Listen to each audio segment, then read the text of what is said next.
Hello and welcome to our presentation. In this presentation we'll be discussing the islands of Krakatoa, the eruption, its causes and effects, the geography behind them, and the potential ways to lessen the traumatic damage of these volcanoes. Krakatoa is a series of islands located in Indonesia. Indonesia is one of the most geologically active nations in the world with over 130 volcanoes. These volcanoes are caused by the subduction zones between the Eurasian plate and the Indo-Australian plate, causing a weak zone. Interesting geology means that volcanoes will often emerge together to create supervolcanoes, which happened in the case of Krakatoa. Despite the danger involved in living near a volcano, the population of Krakatoa was around 158,000 in 1883 due to the agricultural benefit.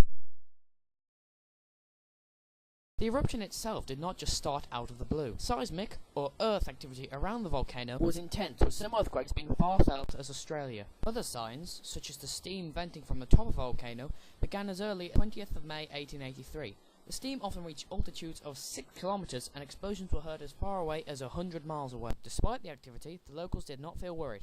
After all, they had grown up on the island and were used to the geographical peculiarity. 11th of August 1883, 3 vents were actively erupting, and 11 other vents were ejecting smaller quantities of steam, ash and dust. The volcano began erupting again by the 20th of July.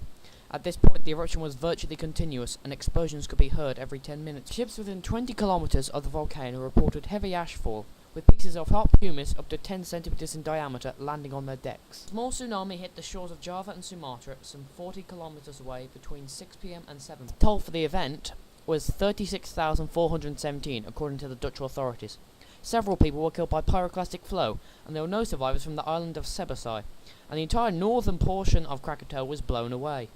After the explosions and the collapse of unsupported remnants into the newly formed caldera, only 1/3 of the volcano remained above sea level. What remained were a few small islands marking the previous cone of the volcano, and some new small islands of steaming pumice and ash to the north. Not even counting the damage done through later tsunamis and ash clouds, Krakatoa was already a terrible disaster. So what caused it to be so bad? As said before, the eruption had several causes which are difficult to piece together after the explosion.